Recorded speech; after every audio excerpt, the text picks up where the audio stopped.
Welcome to the introductory video of our education series. My name is Shannon McGuire. I'm a physiotherapist at St. Joseph's Healthcare London within the Acquired Brain Injury Program at Parkwood Institute, where I work with patients who have persistent symptoms after concussion or brain injury. I'm Jill Wright. I experienced a concussion. After 8 months of struggling with many symptoms, I finally connected with the brain injury team here at St. Joseph's, which included Shannon. They helped guide me on a path to feeling better after my concussion. Jill, you used the term concussion. Concussion actually is a brain injury. It's sometimes called a mild traumatic brain injury, although the results can be anything but mild.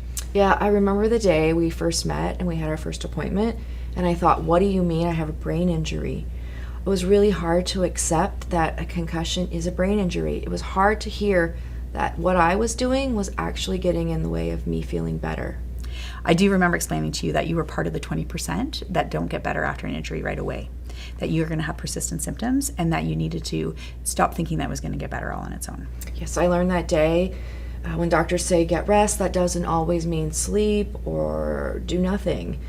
Accepting all of that information was a big first step, and I realized I would not get better without drastically changing how I managed my life. When we educate patients on strategies to manage their symptoms after their injury, we hear over and over, why didn't anyone tell me this sooner? So our goal in creating this video series is to share some of our most effective techniques that you can do at home.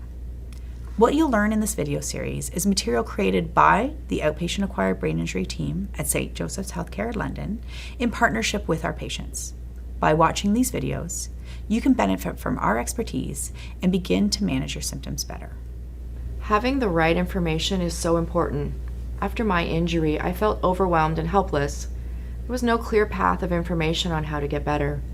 There's lots of info on symptoms of concussion, but what was missing for me was any type of roadmap. Learning from St. Joseph's experts about things I could do to help myself was a game changer. The techniques taught in these videos truly helped me to start to manage my injury and improve my life. They can do the same for you. Your brain controls everything you do. That means a brain injury can affect all aspects of your life, your physical health, mobility and activity, your ability to balance, as well as your ability to filter light and noise, your cognitive ability, your memory, and your ability to solve problems, your emotional well-being, moods, and resilience, even your sleeping. No two brain injuries are exactly the same because every brain injury is unique, but there are some common symptoms that people experience after concussion. Jill, what about you? What kind of symptoms did you have after your concussion? Oh, there were so many. I was really struggling. It was hard to believe it was all connected to my brain injury. For instance, my vision. I couldn't be on screens for more than 10 minutes at a time. Driving was exhausting. I had to pull over and take a break after only 15 minutes in the car. My balance, I was anxious about falling. I stopped going for hikes. I had to use railings on the stairs. For my stamina, if I did too much, the fatigue would be overwhelming. It felt like my brain would short circuit. My speech would become slow. I couldn't problem solve. I would feel nauseous. And just when I thought I was starting to feel better, I tried golfing. By the end of that round, someone asked me if I was having a stroke. Oh no. My memory couldn't follow a recipe. I couldn't remember even what I wanted in my coffee order. And for my family, my emotions were all over the map. I was more impatient, I was quick to anger, I become easily frustrated. Jill, those symptoms are so similar. I hear that over and over from all the patients that we work with. And it makes sense because your brain controls all of those functions. At St. Joseph's, our approach is to use strategies such as pacing and planning to balance activity and educate about active rest in order to reduce the more disabling symptoms that our brain injury patients experience. We also educate our patients about using a gradual approach to increase activity, to slowly introduce more noise, light, exercise, cognitive activities, and social interaction into their routine to be able to engage in activities they love while still trying to manage their symptoms. As we put together this video series, we asked people with brain injuries to tell us what they consider to be the most important topics to cover and what they thought others with a brain injury should know about. The feedback was clear, and we took it to heart. The top 5 topics that were identified ended up involving different functions of the brain, including the physical, cognitive, and emotional. They wanted us to discuss strategies for pacing and planning, light and noise sensitivity, attention and memory, emotional challenges, and mindfulness. It may be hard to remember everything presented in each video, so to help you, there's additional resources you can download from our website. We'll try to highlight some of these during the video series. Also, pace yourself. When watching the videos, please take breaks. Hit the pause button and come back later to watch more. View the video sessions one at a time, not all in one sitting. While you can choose the video topics relevant to you, we suggest starting with a pacing and planning video. Why? Pacing and planning is the foundation of our approach to symptom management. It's the first strategy you need to make part of your life, and it's essential that you use these principles daily. Absolutely. I couldn't force my brain to recover faster by doing more. I learned a hard lesson. Doing it on my own, pushing through my symptoms, and working through the pain were impeding my path of recovery.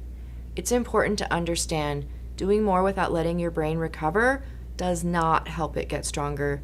You need to be patient and persistent. I know that now.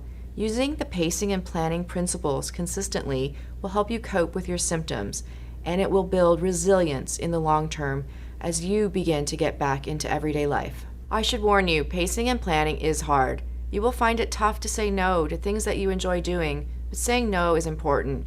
You will need to be diligent in incorporating these principles to help your brain recover. Unlike a broken leg, a concussion can be an invisible injury. You may not show any outward signs of your injury, which means people, even your friends, families, and coworkers, may not realize what you are struggling with and how to help you. One of the great things I learned was to imagine my brain as a tank of gas. When I wake up in the morning, I may only be working with a quarter tank of gas instead of the full tank I had before my brain injury.